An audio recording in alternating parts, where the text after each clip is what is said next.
There is a moment in life when pain stops being a punishment and becomes a message. A moment when the suffering you have tried to escape for years suddenly stands before you like an ancient messenger, whispering, "Look at what you've been avoiding." Most people run from this moment. They drown it in noise, in distractions, in relationships that mimic safety but demand silence. They hide behind roles, behind smiles, behind the persona Jung warned us about, the mask we wear to survive, even when it kills everything inside us. But here is the uncomfortable truth. Your pain ends the moment you see the truth behind it. Not when someone apologizes. Not when life becomes easier. Not when circumstances finally cooperate. No. The pain dissolves the moment you dare to meet the part of yourself that has been calling, crying, begging for your attention from the depths of the unconscious. And so the question unfolds gently, like a shadow stretching across your awareness. What is your suffering trying to reveal? What you call pain, Jung called communication. Your unconscious is not silent. It speaks through symbols, emotions, impulses, dreams, patterns. And most of all, through the suffering that keeps repeating itself. You think your pain comes from events, from betrayal, rejection, abandonment, disappointment. But Jung understood something deeper, more spiritual, almost mystical. Events do not hurt you. They awaken the parts of you that were already wounded. That is why the same situations return. Why the same relationships repeat. Why the same emotional patterns find you in different forms. Not because life is cruel, but because your psyche refuses to let you remain blind. The unconscious does not punish. It insists. Every anxiety spike, every heartbreak, every emotional collapse, these are not misfortunes. They are messages. They say, here. This is where you lost yourself. This is where you abandoned your truth. This is where you silenced your soul. But this invites a deeper question, a doorway into a darker terrain. If the unconscious is trying to guide you, why do you keep turning away? Every human carries within them ancient forces older than their own personality, archetypes that guide perception, behavior, relationships, and destiny. These are not ideas. They are living patterns. The wounded child who keeps seeking saving. The hero who takes responsibility for everyone else. The orphan who feels unwanted even when loved. The people pleaser who trades authenticity for acceptance. The shadow, the anima, the animist, the wise old man, the trickster. These forces operate beneath consciousness, shaping the stories you tell yourself. And Jung knew a secret most people never discover. When an archetype controls you unconsciously, your suffering becomes cyclical. You relive the same emotional wounds because the archetype within you is incomplete, unintegrated, unseen. You are not reacting to people, you are reacting to your own inner patterns through them. And this raises a disturbing realization. Maybe your pain is not coming from the world. Maybe it is coming from the story you keep repeating. But if an archetype is the one pulling the strings, there must be a deeper force hidden beneath it. A darker one. A necessary one. The shadow. There is a part of you do not want to see. A part you silence, deny, exile, reject.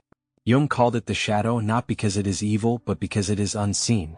Your shadow holds every truth you were not allowed to express. Your anger. Your desire. Your intuition. Your boundaries. Your untold grief. Your repressed intelligence. Your silenced authenticity. Your unlived potential. But it also holds the reason for your pain. Because every time you pretend, every time you shrink, every time you play a role for survival, the shadow grows heavier. And so suffering becomes the pressure of your truth trying to return to you. The shadow never attacks you. It calls you.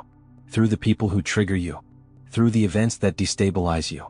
Through the relationships that expose your wounds. Through the emotions you cannot control. It is not trying to break you. It is trying to break your illusions. But here lies the next threshold. How do you confront the shadow without letting it consume you? Pain becomes unbearable when you believe it is happening to you. Pain becomes transformative the moment you realize it is happening for you. Every emotional reaction is a mirror. Every trigger is an invitation. Every disappointment is a revelation. Not of the world but of yourself. The person who ignores you. Shows you where you fear invisibility. The person who disrespects you. Reveals where you abandoned your boundaries. The person who manipulates you. Exposes where you gave away your power. The person who leaves you. Illuminates the emptiness you refuse to acknowledge. Your pain is not random. It is precise. It is targeted. It is intelligent. It points exactly to the part of your psyche that is seeking integration. But most people do not want truth. They want comfort. And the unconscious will never stop hurting you as long as comfort keeps you unconscious. This takes us to the heart of Jung's work. Individuation. The process of becoming whole. But becoming whole requires something the world rarely teaches you: the courage to walk toward the pain instead of away from it. Individuation is not self-improvement. It is self-return. It is the moment you stop living as an echo of what others expect and begin living as the truth of who you are. It requires shedding the persona, the mask that makes you acceptable but not alive. It requires integrating the shadow, the part of you that holds the keys to your inner power. It requires confronting the unconscious, not with fear but with presence. Individuation is the spiritual path that leads you back to your soul. But here is the paradox Jung understood better than anyone: the journey toward wholeness begins in darkness. In the loneliness of choosing yourself. In the silence of no longer reacting. In the boundaries that disappoint people who benefited from your self-abandonment. In the mourning of leaving behind the version of you that once saved you, but now imprisons you. The rebirth of your true self requires the death of your false one. And this is why your pain increases when you finally decide to transform. The psyche does not resist evolution. The ego does. The persona fears collapse. The shadow fears exposure. The unconscious fears neglect. And so the old identity fights for survival. But beyond that resistance, beyond the anxiety, the confusion, the loneliness, there is a profound quiet. And in that quiet, something extraordinary happens. You begin to meet the person you were meant to be. There is a moment in every inner journey when the world becomes silent, not because life has stopped speaking, but because you have finally begun to listen. You begin to see the truth behind your pain. You see that every wound carried a message. Every disappointment carried a lesson. Every betrayal carried a mirror. Every loss carried a rebirth. You see that nothing was against you. Everything was guiding you. And the moment you see this truth, your pain dissolves like a shadow in light. Not because life becomes perfect, but because you stop living blind. Jung believed that healing is not the removal of suffering, it is the revelation of meaning. And once the meaning becomes clear, suffering transforms into awakening. So now the final question becomes yours. Are you willing to see the truth your pain has been trying to show you? Are you willing to meet the self that lives beneath your wounds? Are you ready to become whole? If this message resonated with you, if something inside you feels like it has been waiting to hear this, then take a moment and breathe into that recognition. And when you're ready, subscribe to the channel so this journey into Jungian psychology and inner awakening can continue with you.